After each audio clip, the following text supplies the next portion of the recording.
Voltron Network. Live. What's good, guys? Welcome back to Talking at the Movies. I'm Eddie Reese Antonio. And I'm Mo. What's happening, Mo? What's happening? What's this disgusting shirt you're wearing? Mate, this is like top quality gear from the StarTrekShop.com. Star Trek Lower Decks. Is this because of you watching that, whatever that Star Trek Day bollocks was the other day? Oh, yeah. I've got that on my things of what I've been watching. But before we get into that, I'm going to say I'm really, really unhappy this week. I'm really upset. I ordered my brand new spanking beast of a laptop last Sunday, I think it was. Supposed to be delivered on Tuesday. Get this, right? So it's one of these where I think Asus is just having loads of difficulty manufacturing enough. 1 hour later. They send it on to PDP, who apparently the next day, I've had loads of deliveries from them, right? The next day they tell you by about 11 o'clock when they're going to be there. 6 hours later. And they've managed to lose the laptop. Ooh. And there were none left in stock either. So that's fallen off the back of a truck somewhere in someone's living room. At the very least, it was before they done a delivery to customer on the website, and I'm going, I've never received it. So at least it's not that. Yeah. Damn. Stolen. That's a bastard. Yeah. What else has been happening this week, man? What's new? Besides, summertime has come back. It was getting chilly last week. I was literally cold. It was very chilly. We're now back in shorts and t-shirts. Now I'm sweating again. Exactly. It's good. I am not complaining. It's not going to get so hot that it's unbearable. Yeah. So, what we've been watching then, Eddie? I watched nothing. I told you that before. That's why I told you earlier. You said you hadn't watched much. I thought you'd at least watch something. Nothing. I didn't want to watch stuff this week. What do you do? You're working from home. Once you cannot be working until you fall asleep at 2 a.m. I'm watching. Look, I'm not counting stuff which I've already spoke about. So, Last Kingdom, I'm not really counting because I've been watching that. I'm not counting Psycho Mob 100, which I've started watching again. Why are you not counting those things? I'm watching it again from scratch before I get into season 2. I'm doing that again, yeah. And you'll get to the penultimate episode, and you'll be like, yeah, that's it. I'm just stopping there. I'm not ever going to watch the last episode. And I'm not counting for some reason I've gone back in my Nazi itch. So I'm watching all these documentaries about Nazis and the occult. Nazi hunters. No, that's a Listen, do you remember after you watched The Expanse, you moaned at me for not pushing you to watch it? Yes, but that is not The Expanse. I watched enough of that to see that it was not The Expanse. You only watched an episode and a half. Nah, I demand you watch more. So beyond that, yeah. Besides, obviously, I've watched The Boys and Raised by Wolves, which we talk about later. Right, so it's all on you, Mo. The pressure is it's on you. It's all on me. So I haven't actually... Oh, gone. Did you check out that trailer I added to the list? I have no idea, no. Freaky. I checked out all the trailers at about 5 o'clock. Okay, well, you see I added it. You can see it below, unless you haven't updated your list yet. No, let's have a look here. Right. Should we do that when we get to the trailer bit then? Yeah. Right. So, I just want to quickly mention, obviously you're a huge lover of It's Always Sunny. Yeah. So I've been watching absolutely tons of that, right? So there's a couple of episodes I just wanted to give a shout out to. So in the last couple of weeks, I've watched the episode where Dee suddenly becomes a comic superstar. And you get a glimpse as to how evil all her friends actually are. Because you're watching it, and that's probably one of the worst, apart from actually killing someone, right? Or stealing all their money. That's probably one of the worst things you could do to somebody. How much money would you have to spend in order to make someone think that you've taken them on a private jet to fly them around to land and think they're going to go on Conan or whatever the fuck it was, and then just back at the bar? But that Frank bankrolls all of that stuff, right? Because he's bored. How rich is Frank? I do not understand that. He is apparently obviously now watching all these episodes back to back. You do hear him say a couple of times that he is a millionaire. So apparently he is very wealthy. Who likes hanging out in the sewers? Yeah, well, exactly. He doesn't spend any money on anything else. Like, when you look at Charlie's apartment, they literally live in like pure filth. Squalor, eating cat food. Like It's like, how do they get any women to come back there? Because when the women come back, they never seem to say anything about the state of the apartment. Have you gone to that episode where well, you obviously saw it when you were watching it originally, but when they have like the foreign exchange people come over when they I do remember that. I haven't watched it in this current thing. I'll still get there. And then earlier this week, I watched the episode The Blacks, or the Gang Turned Black, and they were so ahead of their time. That was like an episode from like 2 or 3 years ago now, right? Yeah. And the conversation they're having right at the beginning, where Dennis is like trying to say, well, all lives matter, not just black lives, and then they suddenly become black and they live that life, and it's just because it's always been a thing that's happened forever. But they just had like their pulse on like just what was going on and what's about to happen. Yeah, I'm surprised that in this super PC world that they didn't pull that episode as well. That would have been a real shame. No, because that episode really is. I did actually have a look, so they have actually pulled both blackface episodes, because I noticed there's another one that's gone now. Yeah. But this one literally is a white person walking in a black person's shoes, like experiencing life. But we know, even from the ones they pulled, that doesn't necessarily matter. They just knee-jerk reaction. They get scared and they just pull everything for no reason. The best thing about that episode is the fact that Scott Bakula is in it. Yeah. As the janitor. Just absolute quality. The Gang Goes to Hell, part 1 and 2. Oh yeah. Where we're on the gay Christian cruise ship. And Mac like goes, "You'll never convert me to your lifestyle." And they go, "Why don't you come in?" Cut to black 5 minutes later. "Everybody, I'm gay." So crazy. Love it. I love that show. Love that show. What is happening with the next season? Like, did we have news? Was it postponed or were they able to film? Yeah, it does look like it. So there is going to be a next season. They've absolutely confirmed that. I think they've got a problem with like scheduling and filming, just like everybody else has at the moment. Fucking, when is the world gonna get back to it, man? What the fuck? It's not gonna be Everything's for a while. ruined. Batman's probably supposedly completely shut down now. Yep. Again, like it's just. Yeah. From tomorrow, we've got more restrictions being added to us in the UK. Yeah, what are the parameters of that? Quickly, without boring everybody. I don't know the ins and outs, but apparently they are limiting from the number of people that can come into your home or that you can socialize with in a place is going from 30. So not a lot of people can have 30 people in their homes to 6.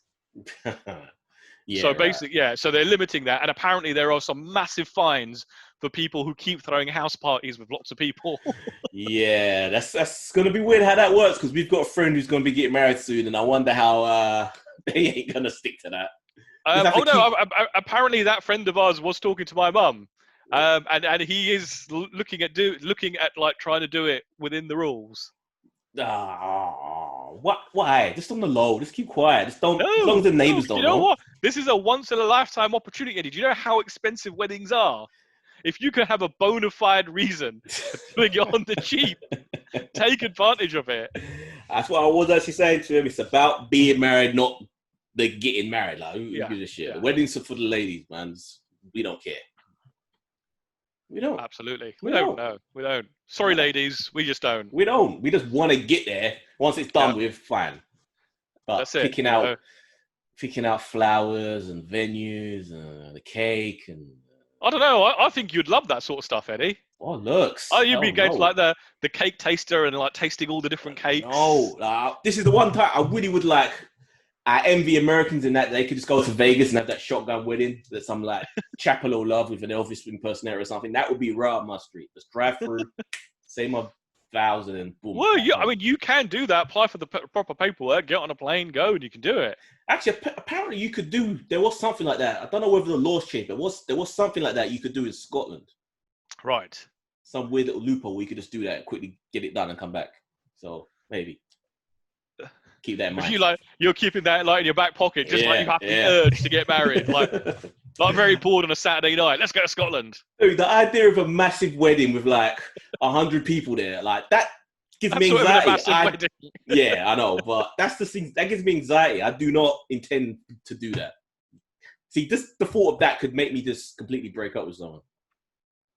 Fuck it, I ain't doing it. And then in about a year's time, we'll be talking about your wedding, right? Whatever cathedral, whatever the fuck. Yeah. Right. So what have I been watching? So, Agents of S.H.I.E.L.D. finished season 6. Eddie, you got to get back on this. This show is actually really good. This happens all the time. I don't have the enthusiasm to watch the show, but once I start watching it, I get hooked. Yeah. I just have to power through that space season, then get back on it. Oh, the space season was really good. I didn't like it because I really liked the season before. Like, really loved it. And that one was just too much of a change of pace, and it was just like, nah, I'm not interested. But it's there on Disney Plus. So power through it because season 6, it starts off with one story, and they do this so well. They do this every season. First half is like one story. Second half, it kind of morphs into another story. I don't want to spoil it for you, but they came up with something pretty good, and that season 6 cliffhanger. Ooh. And another issue though I have is that I think they pretty much established in the last season or before that they gave up trying to stay true to what the movies were doing. They just gave up. The movies weren't going to acknowledge what they were doing, so they figured, fuck it. Oh, absolutely. So mid-season 6, and I'm glad you reminded me of this. Mid-season 6, there is a point where the stakes are so high, the world hangs in the balance, humanity is about to be wiped out, and they're sitting around figuring out what to do, and you're like screaming at them, this is when you call the Avengers! Yeah. This is when you need the Avengers, right? Not like a mention. Don't even like mention Captain America, Iron Man, nothing. Yeah, they're just completely separated into completely different realms. And also because the snap doesn't exist in Agents of S.H.I.E.L.D., they just kind of just figure, fuck it. Which is a shame. That was part of what I enjoyed, that there was a connection. I actually can't remember what they did about the snap, because that would have been the previous season. Because they would have been in the future, I think, on that space station in the future when the snap happened. Yeah, I can't remember that, actually. Might have to go and Google that afterwards. Right. Star Trek Day. So obviously last week we spoke about Star Trek Day happening. So this past Tuesday they had all the panels. It was brilliant. From 8 in the evening till about 11:30, non-stop panel after panel of like all 9 Star Trek shows. 9 Star Trek shows. Jesus. They had they stealth dropped a trailer for Discovery season 3. Answer me this, Mo. Yep. Before we get into the rest of it, what is with CBS and they don't seem to realize that there are Star Trek fans or people that want to watch these things outside of America? Everything's geo-locked. The trailer's geo-locked. I tried to watch it. It's really bizarre. It's bizarre, right? Because the Discovery one is distributed by Netflix. I guess it's up to Netflix to distribute it, but they aren't. But they've done the same thing with the lower. So on YouTube, the Lower Decks one is geo-locked. But if you go to their Twitter feed, you can watch it. It's dumb. Like I had to watch that trailer for season 3 through a reactors video of I think it was a vicar. It was a vicar watching Star Trek videos. Really excited, but not the way I want to watch it. There was a video there, and I went to watch it today just to remind myself that it was gone. So you can find it in various different places. Yeah, but it's the oddest business decision. It's just like they've got a bean counter. Yeah, who's making all those decisions? What effect does it have that people outside will want to watch the trailer? Like exactly. It makes no sense whatsoever. The panels themselves were great. They're all up now on YouTube if anyone wants to go and watch them. The Discovery one was very good because they obviously dropped the trailer. The Lower Decks one was really good because not only did they... Don't judge me. Right from the bottle. Oh, you animal. They dropped the second half of season 1, a trailer. They also revealed a legacy character who will be guest starring. Oh. Do you want to be spoiled? Do you want to watch the trailer yourself and find out? No, sure. So Q will be appearing in one of the episodes. Oh, okay. Yes. Okay. So they did have him in the trailer, and he's got like, in that very first episode of the Next Gen where he's dressed up like quite elaborately in that sort of gown and stuff. They've got him in that outfit. How come I didn't notice him then? I did watch the trailer. I didn't realize. So you watched you watched the Discovery trailer. Did you watch the Lower Decks trailer? Oh, Lower Deck. Okay. Yeah. And all the other panels were really good, right? It was literally like all the folks that they could get together. The Voyager one was really funny because LeVar Burton, his daughter Mika Burton, she was being the host of one of the panels, That's cool. and she was there interviewing all the Star Trek guys, and all of a sudden in her screen, like LeVar Burton's face just like appears through the camera. Yeah, loads of fun. I mean, that was so much. You were asking me last week, would I be interested in watching the panels? Like, did I enjoy Comic-Con at home? These were entertaining because these were peeps telling my kind of stories. Yeah. Right. You probably haven't seen the original, but on Thursday night, Netflix dropped the sequel to The Babysitter called Killer Queen. Does it live up to the first one? It does not in any way. Oof. It's a kind of an enjoyable film. It takes a completely different spin on things. There are some parts that are really good. The first like half an hour just feels like a completely different film, and you're just kind of like, whoa, this is not what I signed up for. It then does go more back into what the original, but the original one was just so good that no matter what they did, they were going to find it difficult to live up to. Really? Yeah. That's a shame. That's a shame. It's a bit of a shame, but McG, the director of 1 and 2, has already come out and said if there's a demand, he's already got an idea for a third movie. How? See, McGee's up there, man, with like the Bays. Like, how do these people keep getting money to make these films? Like, so I don't think McGee's had a hit since the first Charlie's Angels movie. Like, how? I don't mind McG because he's he did like, I think he was like an executive producer and directed loads of episodes of Chuck. I mean, he's done loads of these little things that are good on TV. Though. Producer's fine. It's different. Yeah, but his name's all over the place on a lot of things. But if you watch the original Babysitter, I know you like haven't watched that. You know, Halloween's coming up. Like, it's a fun film. It was one of their like most successful like homemade films. I'll give it a go. See if Bella Thorne's any good in this. Oh, Samara Weaving. She's the. She's up in there. I forgot. Yeah, I do like her. Is. Yeah, I do like her. And she is the babysitter. So. Okay, now you've convinced me now. Okay. Yeah.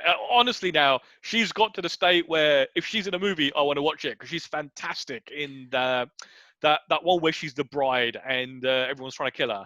Yeah, Ready or Not. Her career trajectory. It's looking like she's about to be like the new younger Margot Robbie now. She's kind of in that space. Another couple of years, she'll be that. Yeah. But the difference is, you put her name on the film, I want to watch it. Margot Robbie, I'm kind of like, oh, really? What? Name me a film of hers that you're excited to see. I want to see the Suicide Squad. It looks fun. Yeah, but that's an ensemble cast, right? If you take her name away from it, but you've still got like 50 other Hollywood like. Dude, she's done good films. She was good in Wolf of Wall Street. She had the one, the ice skating one. Remember that one? I haven't seen that one. The I, Tonya. Yes, that was very good. Dude, she's got a bunch of good films. Yeah. It's good, man. She was a supporting actress though in Wolf and Wall Street. Yeah. She wasn't the headline main star. And plus, she's a hottie. Huh? And she's hot. She's a hottie, but like, you know, she hasn't done anything that like kind of gets you excited. And I don't mean excited in that way. What's I, Tonya? I might actually watch that because I think that is on Amazon at the moment. Yeah. So I would give The Babysitter. I think 3 is a little bit high, but I think 2.5 is too low. So it'll have to be a 3. Oof. Really? Middle of the road. Is Samara Weaving in the second one as well? I'm not going to spoil it for you. I'm going to give it a 2.5. It's because I think 3 is three should be a really good film. The first Babysitter is a smack bang on 4. Like, there's no debate about it. It's just a fun film. And then last night I was just in the mood just to watch a comedy. I just wanted to watch something funny. And I ended up picking The Heartbreak Kid with Ben Stiller. Which one was that again? I remember the film. But what this is again Farley Brothers. So it's very like There's Something About Mary. So this is the one where basically his friend and his dad keep telling him he's like 40, he should get married. So he rushes into a marriage with a woman he's only known for a few weeks, and they go down to Cabo on a road trip. And from the minute they set off, he realizes he's made a mistake. Oh dear. And while he's down in Cabo, he meets Tom Cruise's missus from the Mission Impossible films, Michelle Monaghan. And because his wife, through a series of unfortunate accidents, has to stay in the bedroom all the time. So during the day, he's out and he's like mingling with her and falling in love with her. It's really funny. And then did they live happily ever after at the end? You've not seen this film, have you? I don't think I did. No. There is a little twist at the end where you doubt there will be happy ever after, but they never actually tell you. It's very reminiscent of like There's Something About Mary. It's almost like it's like a little brother sister type movie to that. Yeah. Okay. Yeah. Okay. Very funny. Yeah.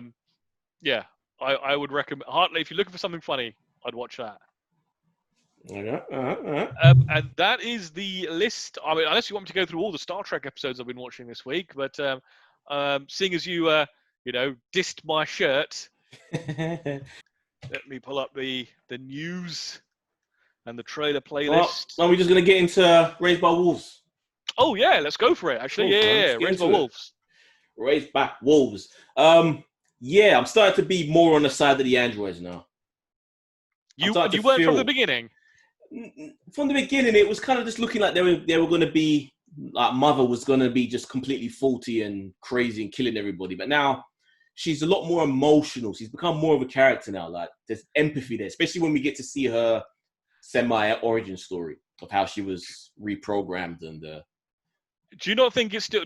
Are you still finding it freaky that they refer to like everything as like mother and father? It's a little weird. Do you think they go overboard with like the demasculation of father? Like they're just cutting his balls off every second. Nothing, he can't do anything right. No, I don't think it's a demasculation. I think there is some definite like drama and conflict there.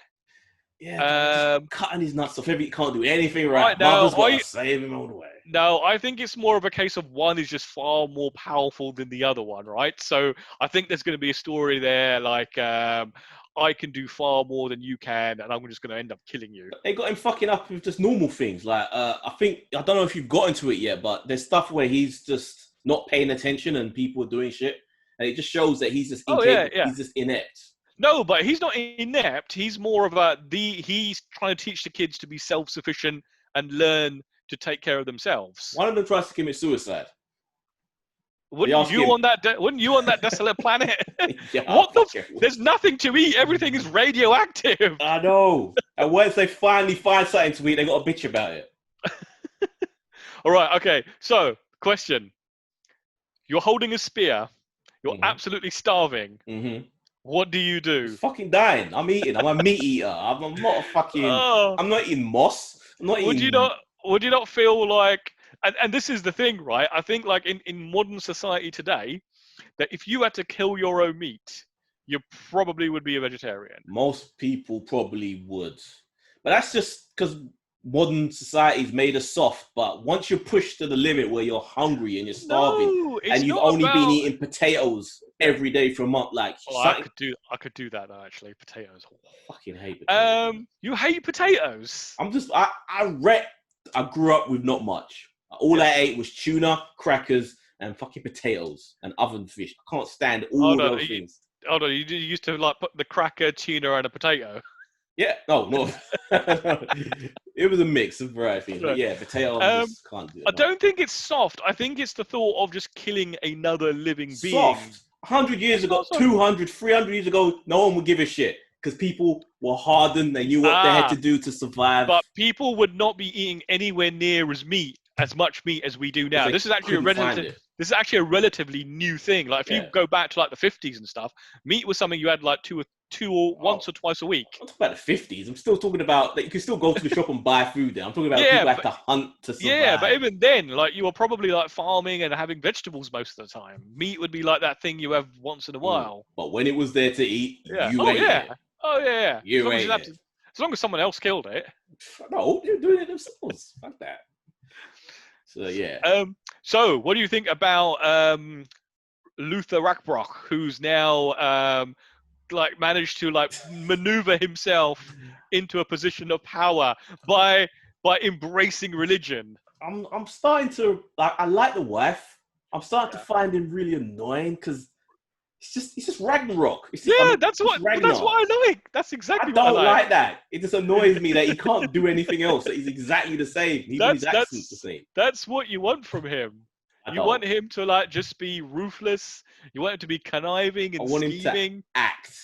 No. I want him to act and be a different character. He doesn't even change the way he doesn't shave. Nothing. It's you know, like how some people are just the same, like no matter what you watch them in, like whether you're watching like Aquaman or like Game of Thrones or Stargate, Jason Momoa is just Jason Momoa. No. I think Game of Thrones compared to Aquaman, that was a different thing, very much.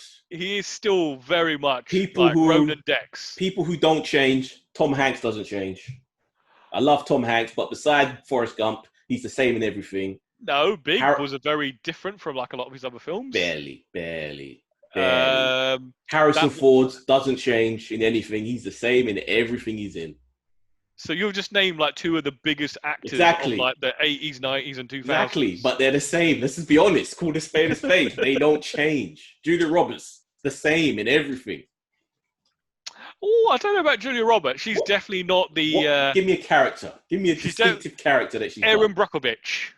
She's not one. Give me another character. She's not Young Woman or Pretty Lady or whatever that film was. Yeah, like 20 years after. It's like, how can she? It's funny. Yeah, he's positioned himself, got rid of that high priest or whatever the guy was. But it seems like something is happening though. Like he's hearing a voice. He's buying into his madness. Yeah, but but he is hearing a voice. That guy with a mask knows he was hearing a voice. And even when he turned on the priest guy, hold on. So imagine, like, I haven't seen the last half of that second episode. That was your fault because I finally tuned my schedule. I don't know I can't tell which part of when I watch more than one episode of something, it just blurs into one episode. I mean, they need to explain that artifact, right? Because it also did do something at the right moment. Yeah, exactly. And they just leave it. They just abandon it. They just go on to like the next thing.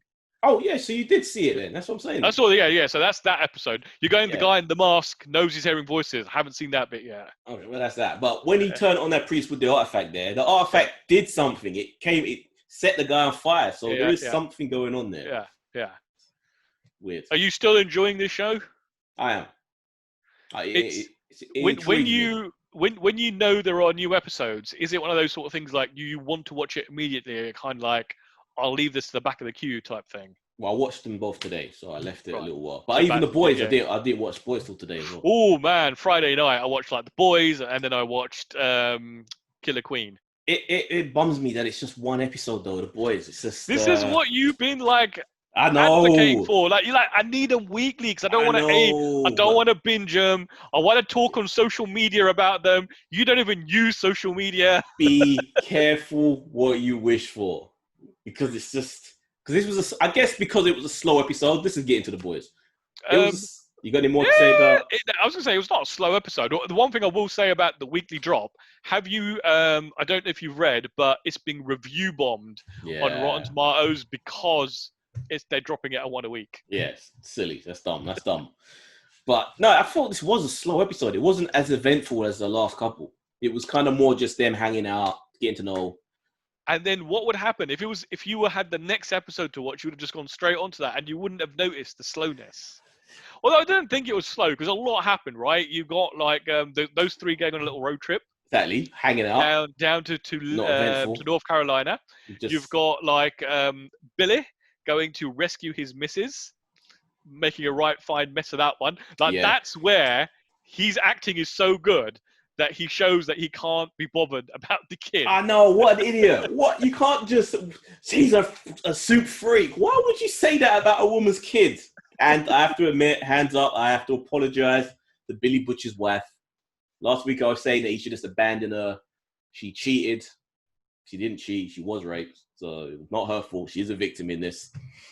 But he should still just give up on her because she obviously doesn't give a shit. It's not like she doesn't give a shit. That's her child, right? And obviously for Billy, it's very difficult to think that like the child belongs to, or is the Supes are father is evil. Homelander. Yeah. Supes are all evil. Well, I don't know if they're all or evil. Like, what's her name? Give me a good one. What's her name? What's her name? Starlight. Starlight. That's it. Yeah, she seems like a good one. She could be. Yeah, I guess she is. Stormfront is turning out to be like the evil of evil. Oh my days! What does this mean? Because we were always led to believe or to presume that Homelander was like the first one. Yeah. The first suit, but she predates him by like decades. If she was so that's really interesting, right? Because her backstory seems to be quite mysterious. But there must be more than that because we haven't seen Soldier Boy yet. No, he's season 3. This is but I'm just saying Soldier Boy was a hero during the war. Oh yeah, you're right.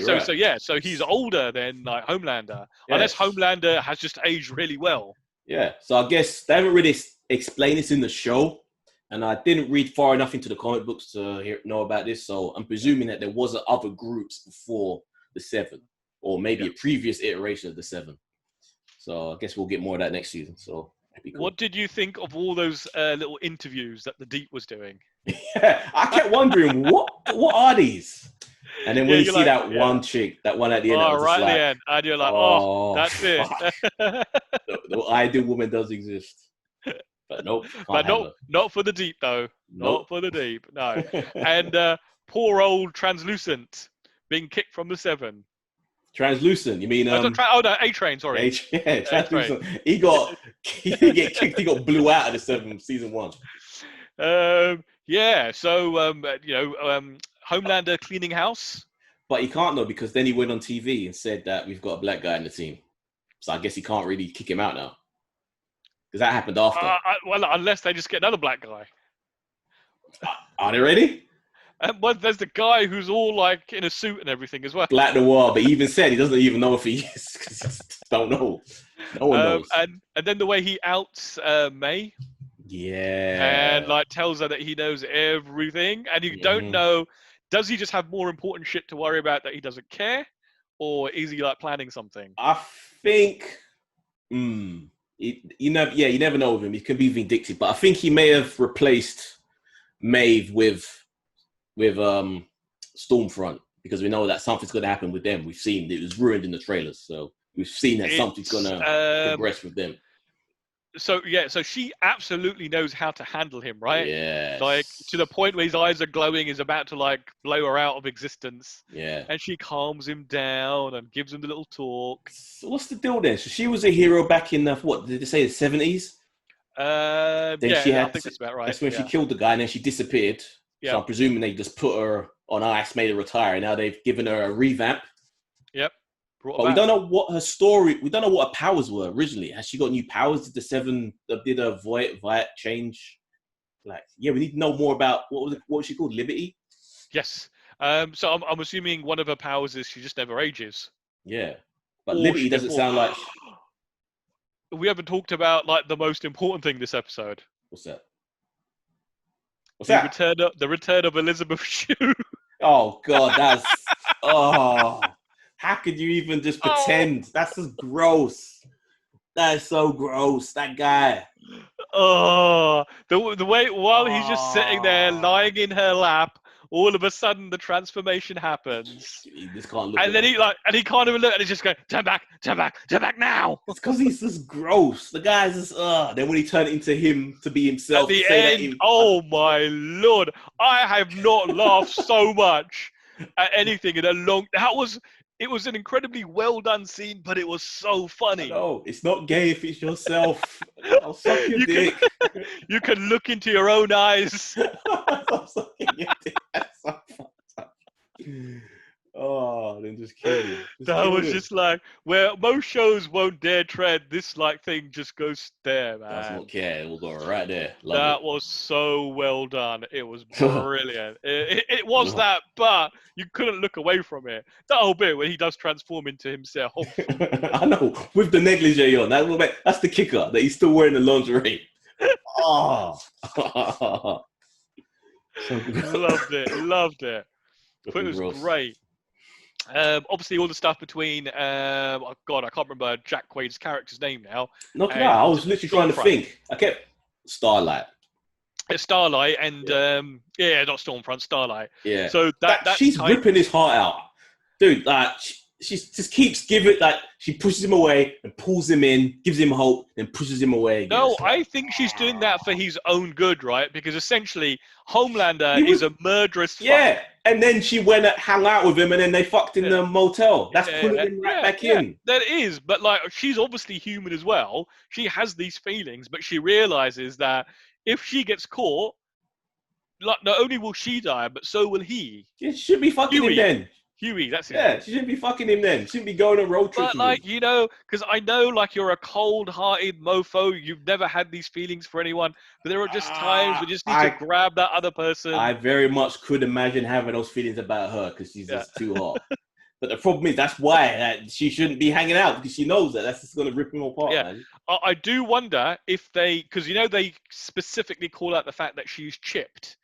Yeah. I do wonder if, you know, the accident that they witnessed, if at some point somebody's going to correlate the data and say, well, actually, according to your chip, you were right there and you didn't lend any assistance or so, because they made a big deal about it and nothing obviously happened. Yeah, because you'd think someone would be watching her. I kept thinking, is no one going to notice that you have been gone for a day? Yeah. Well, no. She said that her cousin lives in like North Carolina, so she was going to go and visit. Yeah, but do you think Vight's just gonna what are they called? Voight.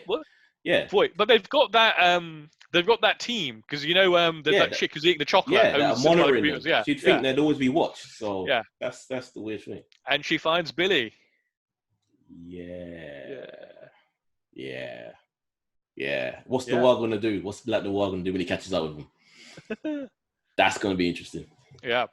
I can't say this episode was slow. I thought it was really enjoyable. There's always fun to have. There's no such thing as a bad boys episode, but compared to what we had, blowing through a whale and like all that shit, it's a relatively slow episode. This was all the character moment stuff, right? I mean, we didn't even touch upon Frenchie, who obviously fucked up with Kamiko. Tried to kiss her to try and make her feel better. Who would think that? You just witness her brother get his head fucking ripped off and, I'll kiss her out the blue. Just jump on her and that'll make her feel better. He's obviously horny, because then he goes and finds some, like, his other chick from, like... It seems to be very cool with him just fucking around. So that's, damn. Cool chicks do exist. Yeah. Great show. Great episode. I just so wish I could just binge the whole thing in one weekend. We're like, halfway through it now as well. Well, we're only 3 episodes in. How many? Surely there's like 10 episodes. 4. There are 4 episodes. This is 4 episodes. This is the 4th episode. No, this is episode 3.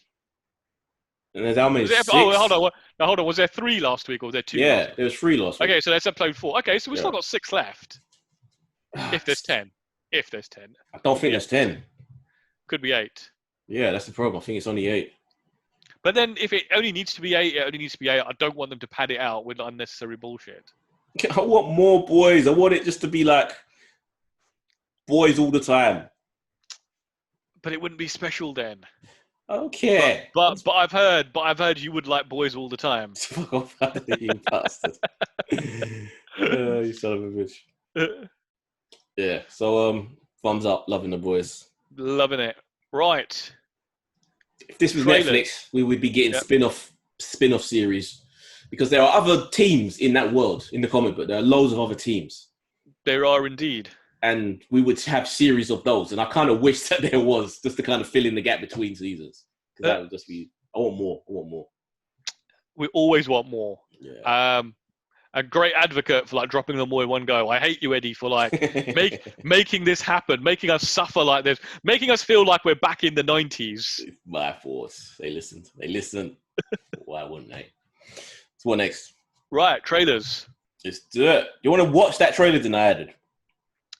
Right, so you added Freaky. Yeah. Because what have we spoke about already? We spoke about the Star Trek one already. Well, we didn't really talk about it. We mentioned that there was a trailer. He doesn't actually talk about any. There's nothing else to mention about it. It's looking amazing. I cannot wait to watch this. I actually enjoy Discovery.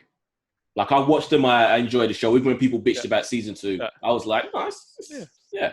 But I just watched this and I had no excitement. What, the fact that they're gonna like 900 years into the future, like they're going into uncharted territory. It just feels like a generic high budget sci-fi show now. It doesn't feel like a Star Trek show. It feels don't go with it. It doesn't feel like a Star Trek show. It just feels like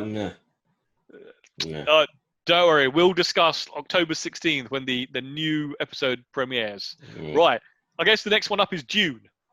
Oh, Dune. Oh, June, you can say. I think, yeah. I just started saying Dune. Yeah. Yes, better than the... Because I actually originally saw the one which is being played with Tenet, which is a different trailer. Right. So I was worried because that wasn't a great trailer. This one, a lot better. And it's good. It's grown-up sci-fi. If you don't really know about Dune, then it may be a bit weird. You might not understand what you're seeing. Like, what is this? But it's beautiful. Right. That's the problem. So the trailer, from an aesthetics point of view, looks great, right? It's stylish. It's interesting. I know what Dune is about, so I'm really excited to want to watch the film. My problem with this trailer, it's not so much my problem, because it's not a problem for me. It's a problem for the filmmakers, right? If you do not know what Dune is about, if you do not know... if you've never seen the original, you don't know the books, you watch this trailer, you have absolutely no idea what this film is about. How can you really explain it, though? I don't know if it would work. Yeah, but like, if you are average Joe, you are not going to leave your home to go out into corona-infested world to watch this film. And this director's had the same problem with Blade Runner. Yeah. No one's going to watch this in the cinema anyway. This is pushed next year. This ain't coming out for a while. Yeah. But yeah, it's Game of Thrones in space. It's all about families turning on each other and people positioning themselves. And then we've got this main character who basically ascends. I don't want to give away what happens to him at the end of his story, but the trailer tells you none of that. You kind of saw that he kind of hung out with him in the desert. I mean, like I said, the trailer looks good, right? And that's because I'm a movie fan, I'm a sci-fi fan. I kind of know the story behind this, the great spice mining operation. And flow. And so it gets me excited. But I guarantee you, show this to somebody who doesn't know anything about films, who bases all their movie-going stuff on watching a trailer. See that, but I always look at what people are saying online, like whether it's in the comments in the YouTube or whether it's on Instagram. What I hear, people who don't know about Dune, what they do care about is what a cast. Oh my God, this cast looks amazing. And they seem to be excited. So no one's saying that they don't really get what it's about. Apart from Jason Momoa and Timothy Chalamet. We know that you live in a bubble and you just don't know about any of these people. Ronan Dex is in this movie, and the dude from the main guy, the Timothy, I can't remember his name. People love the actress, the chick from Spider-Man, Zendaya. They love her. Do they? Do people love Zendaya? Yes, she's a Disney product. Yeah, but the people that are Disney people aren't going to be going to see this film because it's going to be at least a 15. The movie's going to be a 15. The movie's going to be a 15, right? So you count out all. They're old enough. She was in that when she was a little kid. They're old enough now. They've grown up. This movie is going to be a financial flop. Batista, it probably will. Batista being in this and Aquaman. Hold on, Zendaya and Batista. Are you telling me those are people get people excited? It's the ensemble of everyone together that people are getting excited for, not them individually. It's the fact that they're all there together. And Poe as well from Star Wars. Poe Dameron. So you're telling me individually, if those people were headlining a movie, people wouldn't be interested. You put them together, and suddenly you got like a spicy lasagna. That's an interesting thing. I don't think movies are sold on actors anymore. I think Tom Cruise maybe still a little bit, but even then, Tom Cruise, like, he still has flops outside of Mission Impossible. His films still flop. I don't think actors matter anymore. You put Matt Damon in a movie, that'll put bums on seats. Matt Damon is the most profitable actor in Hollywood. No one gives a fuck about Matt Damon. No, what? You're talking about fucking, what's his name? You're talking about Mr. Bourne. Exactly. What else has been massive? Like, he's done a ton of films since then. How many of them, except for the Mars one, was big? The Mars one, brilliant film. Better novel, brilliant film. He did a bunch of other stuff that did not make a dent. Like, no one cares about the actors anymore. unless it's I 10 of them together. I don't know. I think the studio system still works on actors. Yeah, because they just think, but no, Yeah, I just, you show me a 200 million budget movie that doesn't have a name star. that flops as well. They still flop.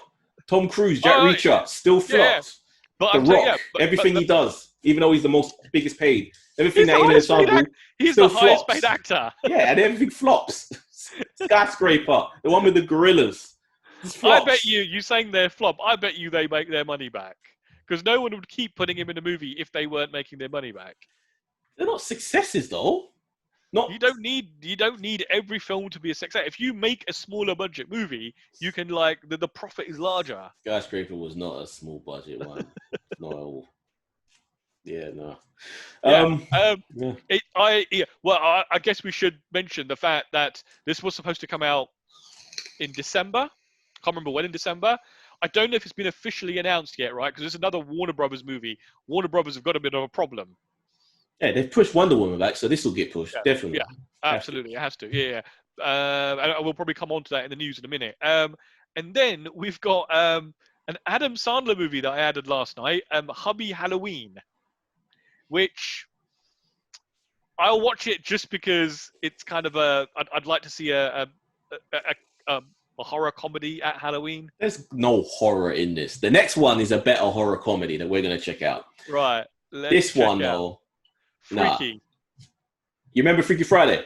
Yep. Okay. Put it on, turn the volume up, so I know how to sync it with the video. I don't know if you're going to hear the volume because I've got this on. Okay, just play it, and I'll just overlay the trailer. So you can get right. Can't you play on your laptop? Universal Bloomhouse. Good morning. Morning. That's me, Millie. Ordinary, boring Millie. I love your dress. I think I saw it at Discount Bonanza. Okay, so I was never the most popular. Homecoming's this weekend. Booker is gonna They be horrified And Freaky you Friday. never then. really noticed me. Yeah.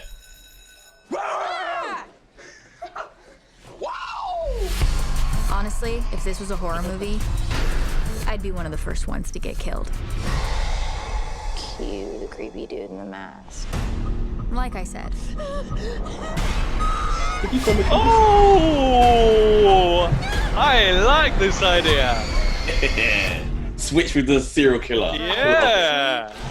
It turns out Where am I? I didn't get killed. Oh, it's Vince Vaughn. Yeah. I woke up in the killer's body. Damn, He actually looks like a this serial does look killer. really good. He looks like a serial killer. It works. You're black. I'm gay. We are so down. Will you stop? It's me. It's Lily. Here, Blissfield. High, feel our glory and our might. And not only is that psycho wearing my body, he's killing it. He's like a wolf in sheep's clothing. Who knows how many of our friends he's gonna kill? Are you sure this is safe? Why would you let anyone lock you in a fucking freezer? Oh my god, it's a slaughterhouse. With the super cat friend might get a Less bit than annoying. 6 hours to swap back, or I'm gonna be stuck in his body forever. Hurry up, loser, I gotta take a dump. I have to admit, it hasn't been all bad. I'm sorry, sir, I didn't mean to interrupt. Move! How's that feel? I'll make you wish your stupid face was never born. Oh my god, did you just pee yourself? Tell me this shouldn't have been called Freaky Friday the 13th. I'm actually really liking this for you.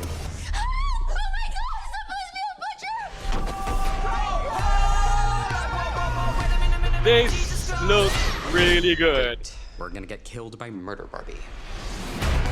Hope they got some cool deaths in this. Looks like they do. I can't wait to kill you. Time to stop this asshole. We're in this together.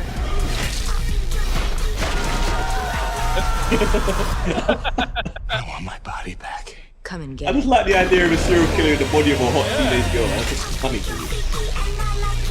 Look, I know I look like the butcher, but it's Millie. He's crazy. Okay, Booker, can you look at me, please? Dry up, bitch. Will you shut up? You are right. I think they should have called that Freaky Friday 13th. Yeah. But they probably could have got away with it. Yeah, that looks really good. When's See, that that's- coming out? November Friday the 13th. 13th. Damn, I wonder if that's going to come out here.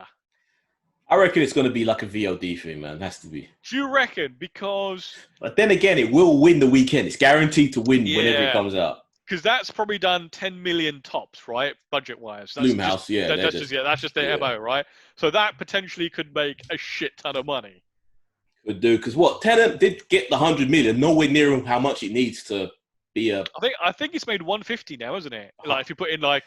Still not enough. Like, oh, yeah. 200 million budget. Yeah. Because there's nothing in that should warrant 200 million budget. I do not understand how he spends money. I don't get that, but yeah. Yeah, it's so the problem they've got over there is New York and Los Angeles, the two biggest markets essentially, are still closed. Yeah, fucked up. So you see, like John Campier had to like drive to God knows where to watch this, and then he did his review coming out of the cinema, and he did it backwards. That's fucking fun. That's good. I should have done that. Yeah, I really like. I would love to watch that. If I can't watch it, I would definitely buy the 4K. Freaky. Yeah. Like that. I like the concept. I like the way. So that's how you should do a remake, right? You literally take the original and you add something to it. Yeah, you give it a legit twist, a good hook that just makes it like that. You just laugh at it, just hear it. Exactly. Yeah, looks fun. Right, should we get into the news? We've already been going for an hour. We haven't even hit the news yet. Fucking hell. See, this is you and your Star Trek. This is the problem. You need a separate Star Trek podcast. Listen, we've talked about Star Trek for about 3.5 minutes in total. Right. This one has just come out of nowhere, right? So apparently, Sacha Baron Cohen, he of like Borat and Bruno and Ali G, has filmed a Borat 2 in secret and screened it for people. I knew about this because footage has been online. Like, I've seen stuff on Instagram of him filming out and people have been posting it up. Yeah, I thought that footage was going to be for something like, you know, that Channel 4 show that he had. Oh, Borat. Who is America? No, who is America? Oh, but he was as Borat though. He was dressed as Borat. Was he as Borat? The footage I've seen. I guess some of like his costumes can be quite like similar. Where you just got a mustache and you're dressed up as a Billy and Borat is like a Superman uniform. It's always the same: brown suit, mustache, curly hair. Yeah. I mean, I loved that original film. That original film is so funny. It's a classic. It's a one of a kind. It probably should have stayed one of a kind. Like, I don't doubt it's going to be good because Sacha Baron does have a good hit rate for these sort of characters, except for the one where he played like the football hooligan. I don't think anyone liked that one. Oh, yeah, I know the one you're talking about. It had its moments. It wasn't a great film. Grimsby. Exactly, yeah, the Grimsbys. That's and probably, the other one, The Dictator. That wasn't a great film. I hear some people really love it. Yeah. It has moments, but I don't know. Yeah, but I think Borat, it just works as its own thing. Did it need a number 2? Really? I won't say no at this point, actually, because if he can maintain the funny, and the thing with Borat is it's taking the piss out of himself, it's taking the piss out of the people around him, but it does it in such a clever way. Yeah, Kazakhstanis don't like it though. They have not forgiven him for. I don't blame them, to be honest, but. In fact, it'll be interesting to see how this does in the current climate that we're in. Could be interesting, man. Yeah. I wonder what the story was he came up with that he felt, I have to make this. Even with the pandemic, I have to make this. He's probably taking the piss out of, like, you know, I'm sorry to say it, but he's probably doing a number on Trump supporters. Possibly, but you can't do a whole movie about that. There's got to be more to it than that. With all the stuff that's going on in the States at the moment, you probably could do an entire film about that. The pandemic stuff has to be referred to, mate. Especially because he was filming during a lot of that. That's amazing. Everyone else shut down and he was still able to film. Yeah, it's crazy. But you can find a way, keep everyone isolated, maybe. Yeah. And don't forget, a lot of this was like, even with the other Borat and Bruno, these sort of films, most of it is just improvised anyway. So all you need is a skeleton outline. And I think that some of the most interesting stuff is not in the film itself. It's listening to the commentary where they talk about how they had to do stuff. Like if you listen to Bruno commentary, it's like there is stuff that they do in that movie where they've got one opportunity to do it, and that is it. They've got to get the take. I don't know how Like, how has he got the guts to do some of the shit he does? I have no idea. Like, when he was the naked wrestling with the fat guy, and oh god, and he had in his the head, lift and then running out the hotel. Head between the guy's legs, like what? That is a true artist, Eddie. He does not care about such things. He will die for his art. That's why his films are so good. Crazy. Do we want to talk about anemic box office stuff? We've just literally, I guess, talked about that. Yeah, we pretty much covered that. I think you called this one. I think, as Jest, you did at one point say, The Fast and the Furious is heading into outer space, and Michelle Rodriguez has confirmed that they are indeed heading into outer space. The thing is, I've read the quote. Do you think she was just being funny, making a joke, or do you think she was legit serious? Because it could be taken either way if you read it.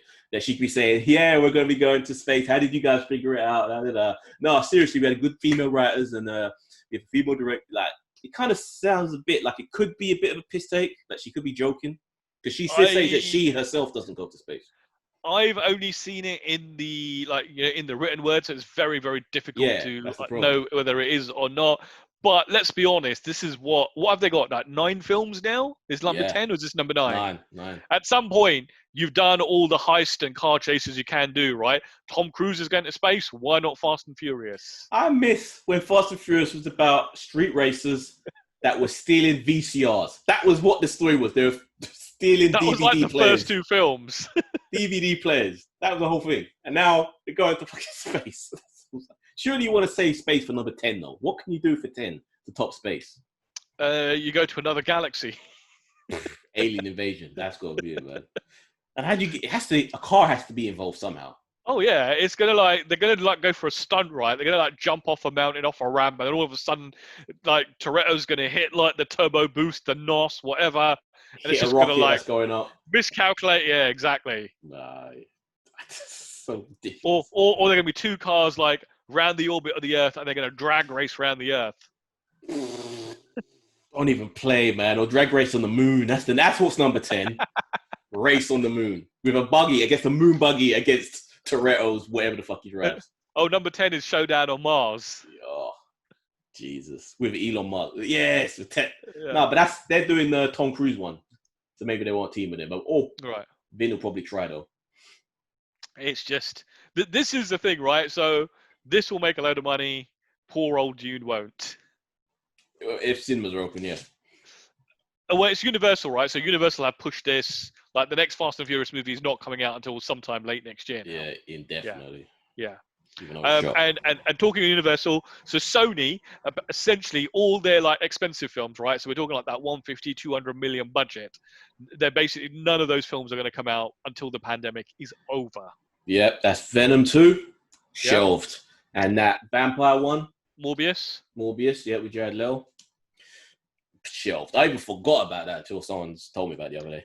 That's probably the most sensible thing to do, right? Because I think everybody's looking at Tenet because that's the first big movie that's come out since all of this, and financially, canary in coal mine. It's just not doing the business. It did okay. It was just it cost too much to make for a movie that has no real digital effects in it. It just should not have cost that much. I don't care what anyone says. So do you think it's the pandemic that's keeping people away, or is it the fact that people have been saying it's too complicated, it doesn't make sense, it's boring, it's not a good film? I think people would have still gone to see it that were willing to go. But if this was a modestly budgeted movie, this shouldn't cost more than 50 million. How? Oh no! What is in this that makes it cost this much? Well, hold on a minute. This is it's a movie done by what's his name? I've completely forgotten the actor's name now. Nolan. But Nolan. But what is in it that? So Nolan's films are more expensive because purely on the fact that he doesn't shoot digital to start with, right? So there's that added expense. Because this didn't really visually wasn't. You're really down on this film. There's nothing. It just doesn't make sense. I don't hate the film, but. I don't think there's any reason any film needs to cost 200 million, right? Let alone this one. I do think there is a lot of misuse and mismanagement of money on there set. Is, but at least with a Mission Impossible film, I get it to a degree. He's filming in all these different countries, crazy locations, massive.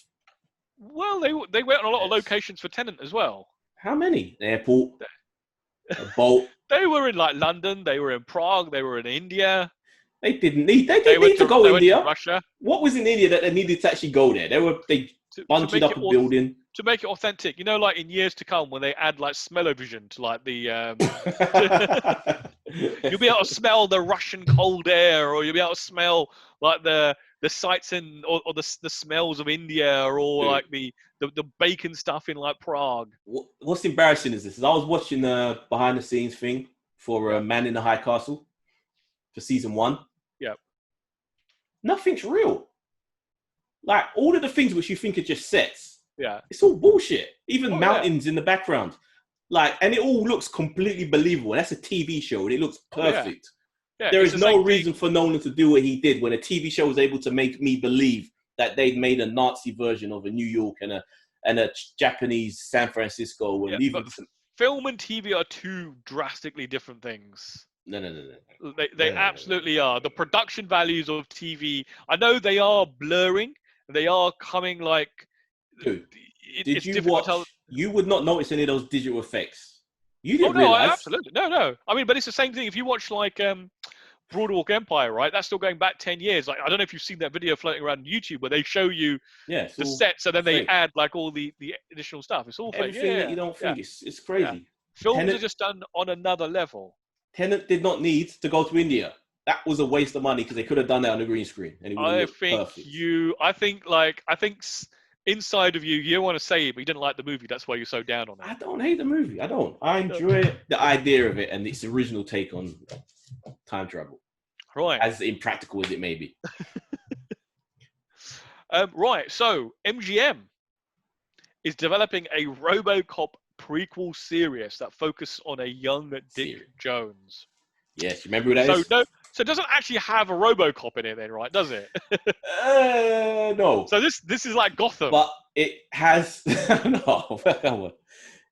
I guess if it's a series, but it has OCP, the company, and we get to see all of the prototypes that went wrong. Yeah. Oh yeah, really exciting. Really exciting. I like it. But I like the fact that he was just this we're gonna get that cutthroat Detroit, that crazy dystopian futuristic Detroit, and his evil rise. We're living through that dystopia. Have you seen Detroit? Yeah. We're living there. I mean, as much as Dick Jones was an interesting character in the movie, I'm not entirely sure I want to watch a whole series of him. I mean, I could be completely wrong. The world. Just think of the world. How cool the world's going to be. It's sci-fi. The fact that it's going to be sci-fi. But it's like Battlestar Galactica without the Battlestar, right? That Chrome and Blood or whatever it was. No, I actually like that. Or no, hold on. There was that other one. It wasn't Chrome and Blood. Caprica. What was the other one? Caprica. That was alright too. I didn't mind that. I didn't get past the pilot. Oh, no, dude, you should start with it. It was good. There was good stuff in there. Oh, I like sci-fi, and just give me a good story in a sci-fi world. It just has a different focus. It ain't about the robotic cop anymore. It's just about the city and this guy who's just killing his way to the head of OCP. Yeah, but that's like a whole series. Yeah. And it's being sold on the RoboCop name, and there is no RoboCop. Well, we don't know what's going to be called. We don't know what it's going to be called. It's not necessarily going to be called. I don't think it's going to be called RoboCop. The prequel. Dick Jones. Tales. It's probably going to be like, I don't know. I don't know. What the hell could they call it? OCP Chronicles or some shit? I don't know. The Rise of Dick Jones. The Rise of Dick. Dick rises. I'm curious to see where this can go. Right. And if guys that you can't remember who we're talking about, he was literally the head guy of OCP, the boss, the evil son, motherfucker that was on the TV screen. The old dude. Yeah, with the white hair. Yeah. Right, so the Academy Awards reveals a list of new inclusion requirements for Best Picture eligibility. This is taking things to a whole nother level, Mo. Tell me, what does a movie now have to do to qualify for Best Picture? Does it just have to make it to a cinema? You'd think. Can we just shoot a movie and screen it on YouTube? Is that eligible now? Well, let's read through some of it. There's like a bunch of criteria now. Yep. Standard A, on-screen representation, themes, and narratives. So, A1, the lead or the significant supporting actor has to be Asian, Latin, Black, Indigenous, like Native American, Middle Eastern, Hawaiian, Polynesian, or some other race or ethnicity. It has to either has the lead or has to have a supporting character that's one of these to being eligible. I'm surprised the internet is still working after that got published. Crazy. On top of that, Yeah. the general ensemble cast has to have at least 30% actors in secondary or more minor roles that are women, some other race or ethnic group, LGBTQ, or people that are of some sort of disability. 30% have to. And in the third criteria, the main story or the subject of that story, the main story has to either be about a woman, a racial group of some kind, LGBT, and people of disabilities. And that's just the A criteria mode. And then there's other criteria that's about behind the scenes where it has to be directed by either a woman or someone. It's like... Hold on a minute. Wait. So that means something like... Irishman would not be included. So The Gladiator could not win Best Picture. That couldn't. But I think Irishman's a good contemporary because it's about a story that's... With Gladiator, you could put other ethnicities in there. You could... The gladiators, you could do something. There's no excuse there. Irishman, though, is specifically about Italian Americans, that story with the one Irish guy as the lead. There wouldn't be space. Like, as someone who is Black, it wouldn't make sense for them to cram in an Asian guy or a Black guy into that story because it's specifically about that culture. So, is it right to Hey, this requires a lot of dissection, but it's kind of weird, isn't it? It's not weird. It's just like I get what they're trying to do because it does. I commend their attempt to be inclusive. But this should not be done at an Oscar level, right? This should be done more at financing levels, right? Because people basically who bankroll films are the people who decide what gets made or what's not, right? Yeah. Now it's going to be like, right, we want to make an Oscar bait movie, right? So let's get basically you've got a formula here now. You've got to follow, and it's just going to be so. Movies are already starting to feel like they're cramming in various things to tick the list, where it just doesn't feel like it necessarily needs to do this. But now it's just going to be. So you've got to have like a leading or significant support actors of an ethnic minority. You've got to have as part of your ensemble cast at least 30% of actors need to be either women, racial group, LGBTQ, or people with cognitive or physical disabilities. And then your main story subject matter has to deal with again the same things. Yep. So that actually means, well, hold on a minute. That would count out. If you look at like Oscar winners over the last 30 or 40 years, a lot of those films would not be able to win an Oscar. A lot of legitimately amazing movies wouldn't be eligible. Which again, I get it as someone, as both of us of, various races. It's nice to see representation. But then you also kind of think, when you look back at certain films, where like some films you can say that, yes, they could be more diverse in their casting. There's no excuse for it. But I keep going back to The Irishman, is that it's a movie about a specific group of people where it wouldn't make sense to have other groups. Hold on. So they've got standards here, right? So does that mean you could adhere to standard A, standard B, or standard C? Or D? To achieve standard C, the film must meet both criteria. So everything has to be included. This is just a list of... It has to have all of these things, and there's a D standard. It's crazy. Yeah, it's absolutely crazy. That is I hate the term, but I'll say that's political correctness gone mad. It really is. Yeah, I was not expecting that. That is going to be what's the reception been like on the internet towards this? Have you had a look? Little bit. People are like us saying this is insane. Yeah, insane. It absolutely is. Like that whole diversity and inclusion, right? That should be done because you've got a story to tell, right? Yeah. And I'm all for inclusion. I'm all for diversity. But it should not be forced in such a way that you could have the greatest film of the year, but it's ineligible. If it doesn't make sense to the story, yeah. Like even if I keep going to the Irishman, I won't go to the Irishman now, but even something like Parasite. Yeah. Didn't that win? Didn't that win last week? But that'll be like they would fit a lot of groups here actually. Would that include it though? Isn't that because it's only Korean? Only Korean. Would it still meet the criteria of this? It probably actually, if you put it that way, could. Yes, it probably could. But it's a difficult thing. Well, it would. I think it would, right? Because essentially, you've not got only white Americans in that movie. Now, technically, you've got technically no Americans in it because it's a foreign film. But that's really odd because now, I mean, what about a period, a British period movie? Nope, they can't be included now unless you. Yeah. And Hollywood loves those period pieces. Yeah, unless you either make the character either gay or you're just hamstringing a person of color that may or may not fit the period. I don't know. Or a physical disability. Yeah.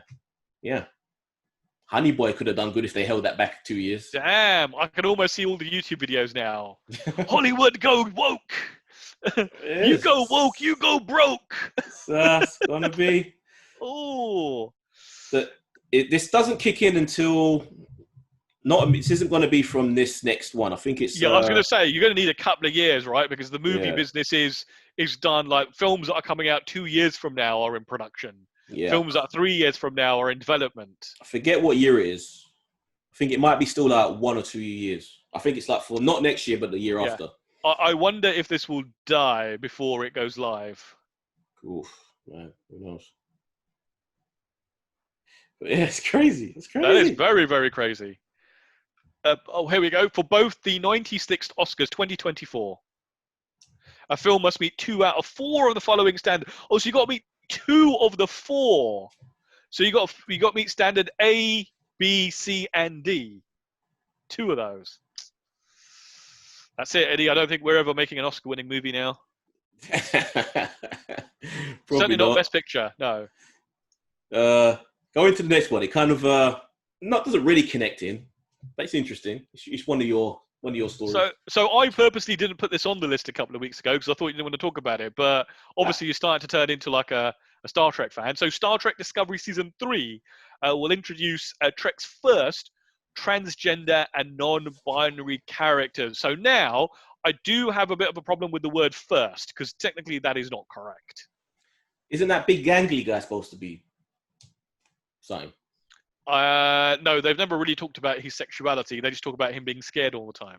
Yeah. But if you go back to the other shows have had, like, in fact, I just watched a TNG episode the other day of a transgender species, or rather a non-binary species, as in they weren't male or female. But those are just characters. These are characters and actors. The actors themselves are of what they say they are. So let me just break down these 2 individuals here. We have, what are the names?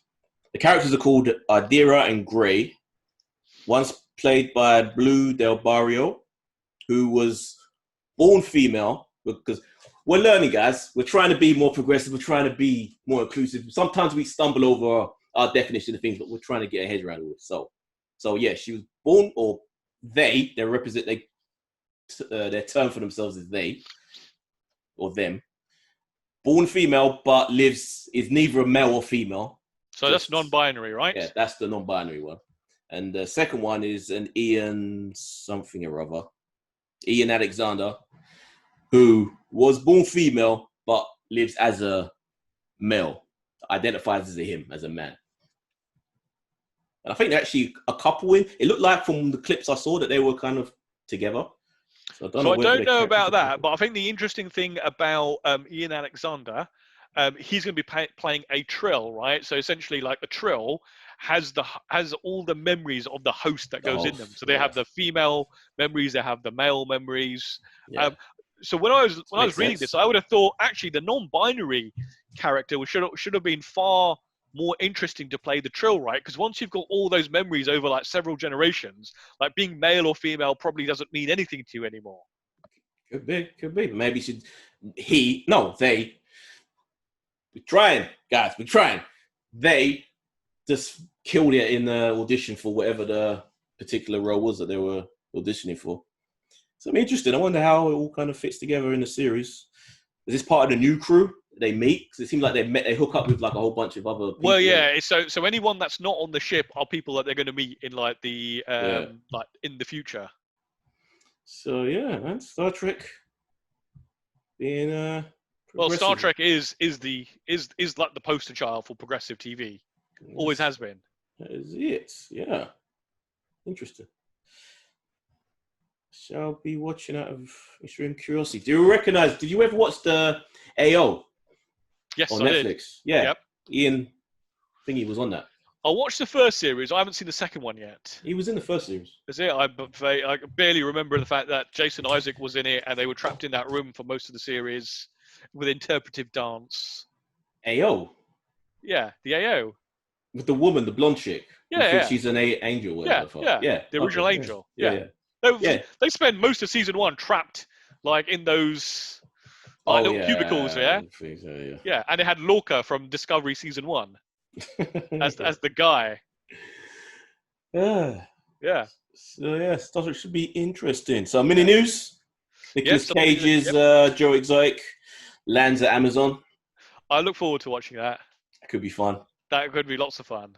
It would be even more fun for you, though, Mo, if you actually saw the show, so you have a better sense of reference. For what? I'll wait to the dramatized version. It'll be more interesting. Like you won't appreciate his performance until you know the truth.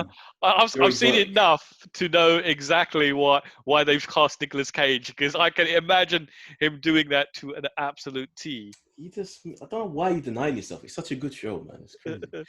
And development of this is yours. New Stargate. So basically Joseph Mlozzi, who I actually interviewed a couple of years ago, recently tweeted. Yeah, I interviewed him for one of those blogs that I used to do some work for.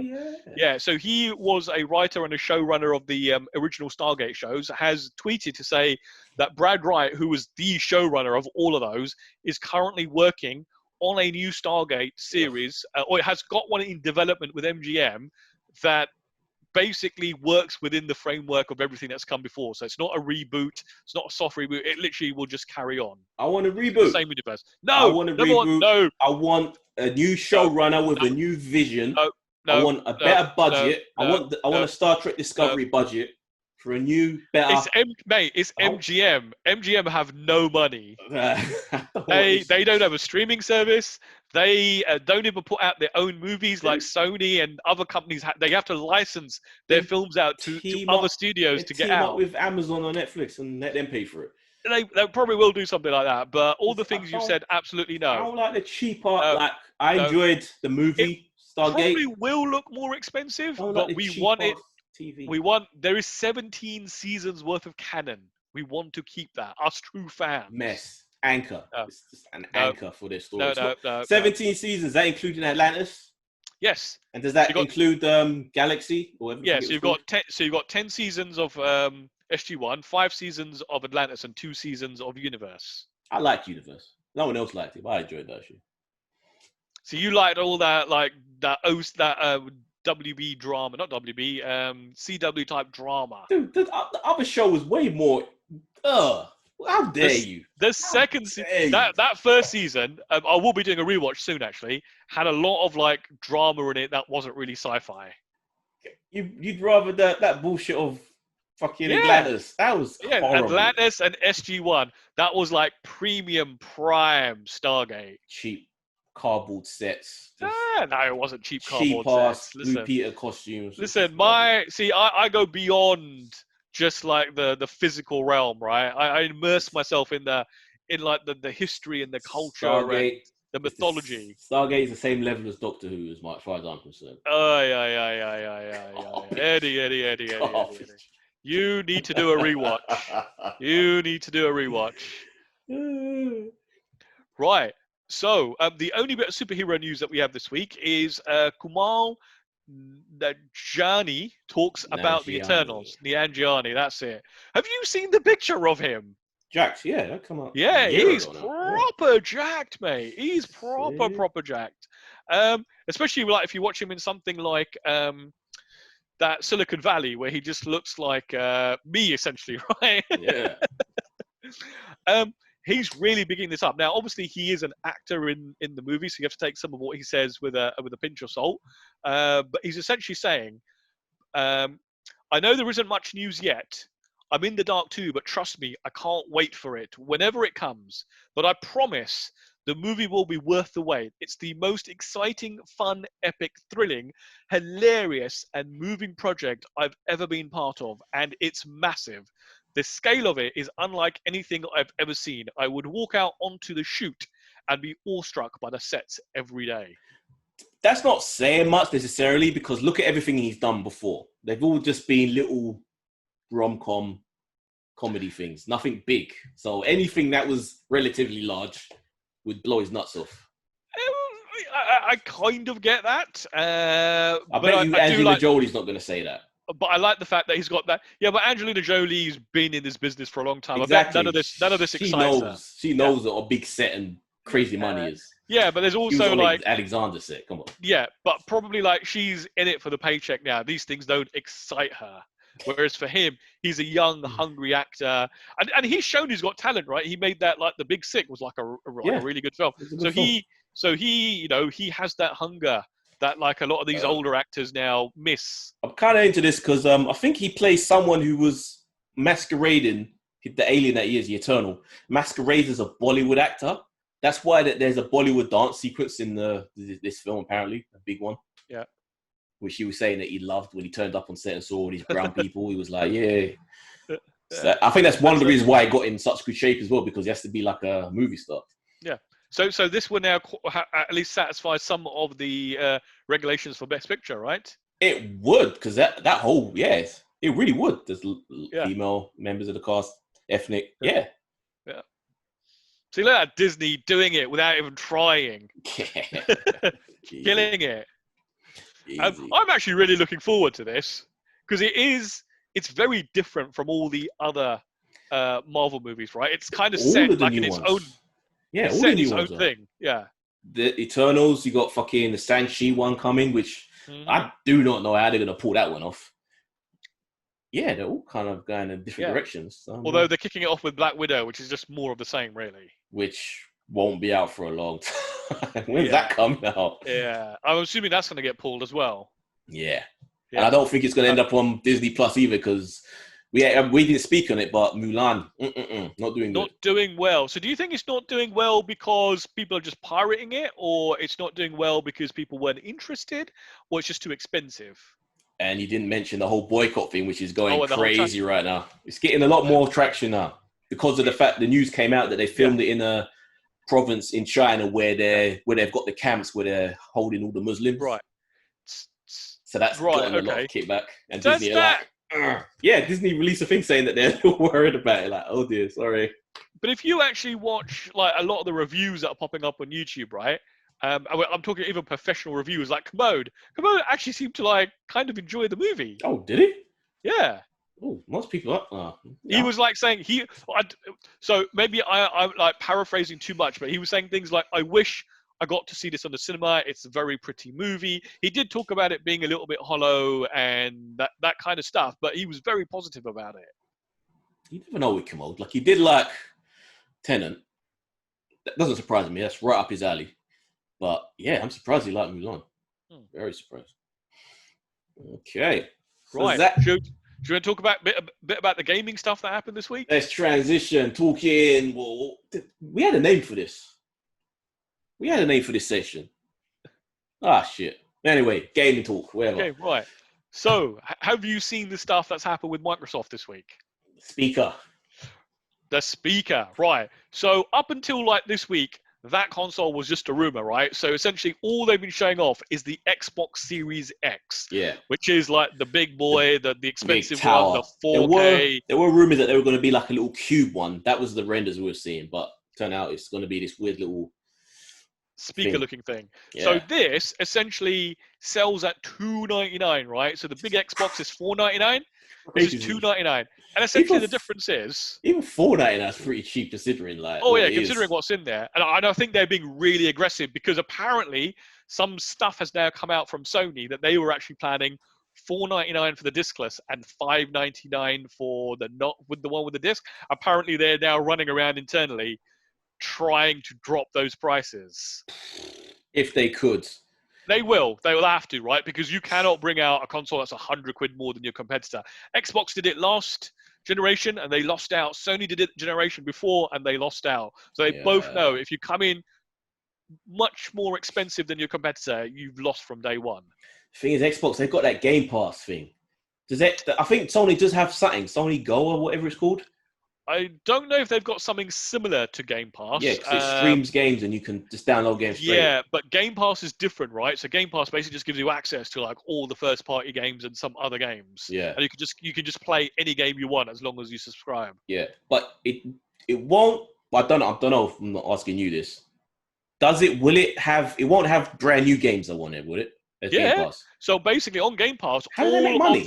all of Microsoft's own games are on there from day one. First person ones. Yeah, but they also put third-party games on there as well, ones that they can cut deals with. Yeah, £35 a month is quite a lot of money, right? A lot of money on those games. No, because you imagine you are not spending £35 every single month on a game. 50. But that's part of the subscription. 50. You are spending. Those games are going to be like 50. 40. No one's buying a game every single month. But but I'm saying average price of those sort of games, especially for next gen. Absolutely, but no one's paying £50 every single month for a game. I know a lot of people that bloody But £35, yeah, but you even get people who kind of like wouldn't buy a game every month saying, oh, for £35, I'll do that. But having that one subscription price, it's like how the music industry now loses way more money because of Spotify and all of that. They don't make nowhere near the amount of money they used to on the albums. This is more tightly controlled than that is. Because you don't have to put your game in there. You can still sell your game directly. So it depends on what deals Microsoft can cut.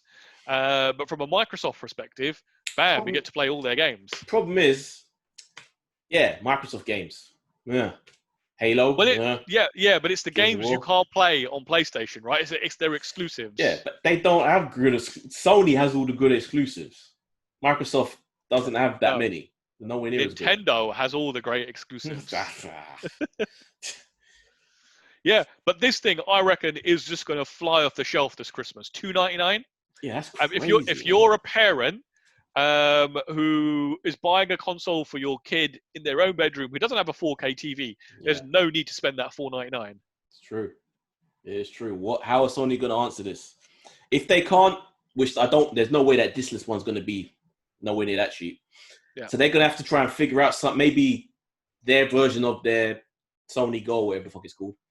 Maybe they're going to have to try and come up with something that's way more attractive, cheaper. Yeah, at this late stage, they're supposed to be releasing November. Yeah, so they can't change that, the physical thing. So maybe the online subscription thing, they can just drop that price way cheaper. It's going to be a tough one. If they could do that, then that's I was going to go for the one with the disc, but I may have to go with discless because then that just save that money. But then again, you want to be able to sometimes buy the second-hand games and the cheap. Well, there is that, right? And then so you have Game Pass, but you also have. I was looking last night. I haven't tried it yet. But you got XCloud as well, right? Which essentially you don't need any hardware, and you just stream the game. Yeah, but if you have that, then you're locked into whatever games they put out. What are on there? Yeah, I think it would just be an interesting thing to try. But interesting. I think this is a very interesting strategy that they've got, and I think it might be a winning strategy. No, man, because Sony still has all the momentum. They do, but if you look at each generation, the momentum has swung a different way. So that original Xbox PlayStation, it was PlayStation. Then the 360 came along, and it was the biggest seller. And then obviously last generation things went back to Sony. So potentially, as history may repeat now, it may swing back to Microsoft. It is, and it's really and obviously. In all of those generations, Nintendo is just doing its own thing and selling millions and millions and millions of consoles. Yeah, they're just in their own little world. Yeah. Does not affect them. But I'm actually surprised at how small that little Series S or whatever the fuck it's called is. It's tiny. And apparently, like from a graphical point of view, it's not supposed to be that less powerful than the bigger brother. Yeah, it's just the fact it's not having to render 4K. It's essentially yes, it doesn't render 4K and it doesn't have as much memory or whatever. Yeah, so it's only got 10 gig of RAM versus I think like the 16 that's in the bigger one. But apparently, it can still output 4K for like things like Netflix and stuff. It's interesting. Yeah. When the hell are Sony gonna? So they've got an event this coming week. So on the 16th of September, they have got like a PlayStation event happening where I'm assuming they're going to announce the release date and the price. 3 days, Wednesday.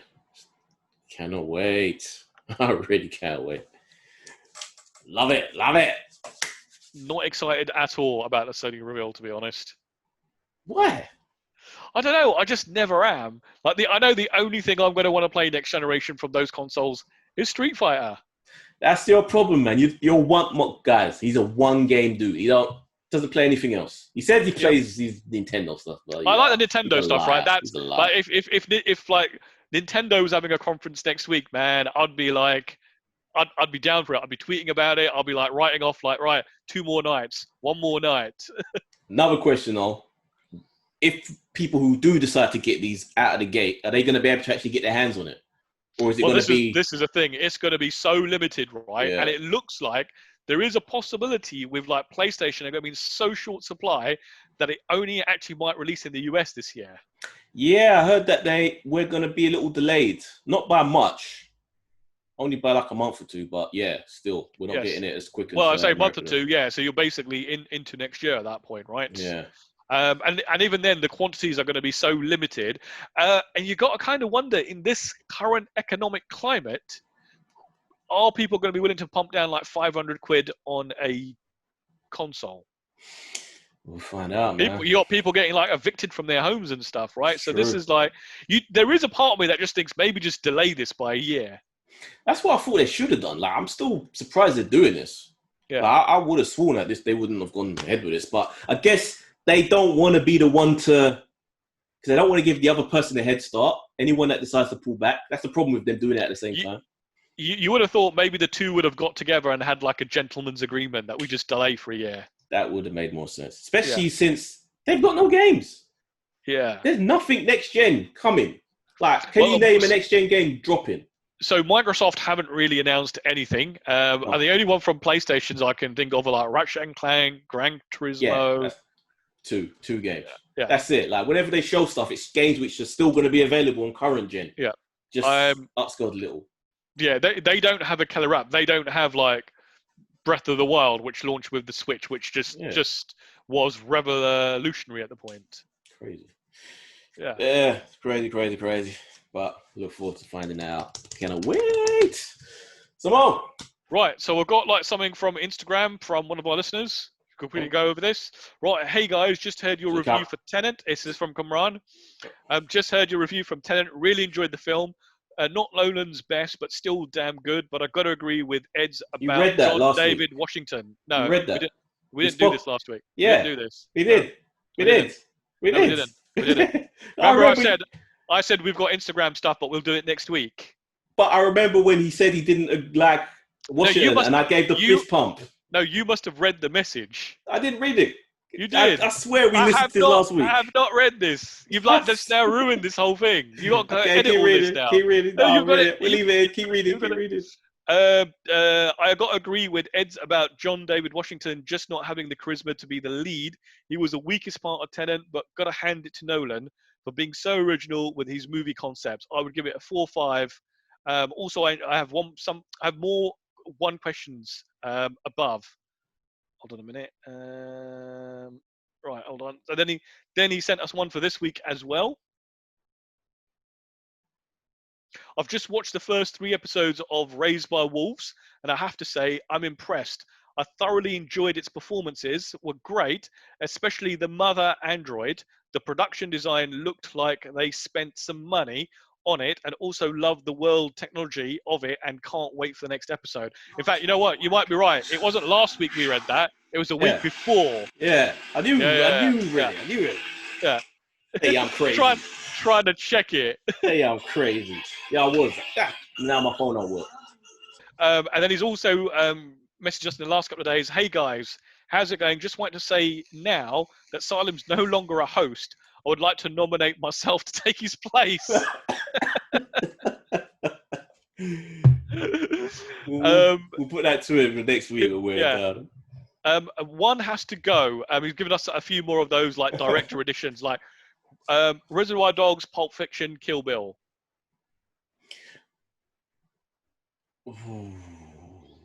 I would say Reservoir Dogs. Yeah. Pulp Fiction and Kill Bill are just classics. Pulp Fiction is the best. Yep. I just love I love the kung fu aesthetic of the whole stylized world of Kill Bill. So yeah, it's got to be Reservoir. Reservoir Dogs was still very much a work in progress type thing, right? He was learning his craft. Lock, Stock, Snatch, or The Gentleman. Snatch easily out of that list. I still haven't seen The Gentleman. You haven't seen The Gentleman? Yeah. Get on that, man. Get on that. VOD that shit. Goodfellas, Taxi Driver, Raging Bull. Oh, that's a hard one. Like I say, I haven't seen Raging Bull, so I guess it's going to say that one. No, Raging Bull's amazing. Taxi Driver's amazing. But Goodfellas is amazing. Goodfellas is brilliant. That is... Oh, come on, man. You stumped me with that one. Oh, I probably have to go Raging then. But it's an amazing movie. I hate having to even say it. It's one of my... Shit. Yeah, okay, I'll just go Raging Bulls. Yeah. Memento, Inception, The Prestige.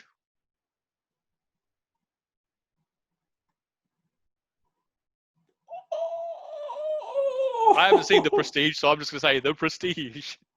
Oh, Mo, I thought you loved Nolan. I've got the films, just haven't got around to watching them.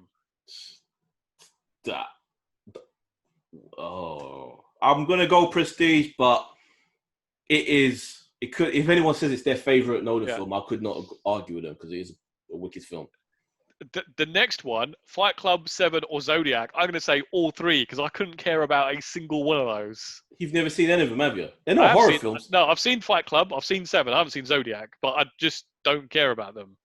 Oh, you're such a strange. It's just like they just weren't entertaining. They just weren't awesome films. Fincher, awesome. Zodiac. What are the films again? Seven. Fight Club, Seven, and Zodiac. Yeah, I'll go for Zodiac. Yeah. Right, and lastly, this is a tough one. This is a really tough one. Alien, Blade Runner, Gladiator. I would say Blade Runner if I had to get rid of one of those. No. Blade Runner can't go. Alien and Gladiator are films you could watch over and over again. It's the first Alien, so I'm going to go Alien. Ooh. If it was Aliens, that'd be different. That'd be different. Rightio, we are done. How long did we go for? Boy, nearly 2 hours. Nearly. What happened to We'll Be Done in an hour? I know. It never fucking happens. Anyway, guys, so Mo, how can I get in contact with us if they wish to do so?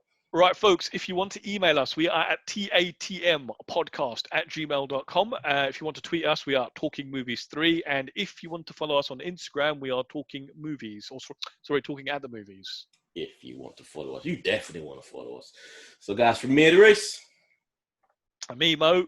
Don't forget, check us out on Voltron Network on YouTube and give us give us a thumbs up, subscribe, tell us to your friends, tell us to your parents, your girlfriend, your boyfriend, kids, whatever. Or even if you can't get them to do it, just subscribe on their phones and set the podcast to auto download every week. Yes. Do that.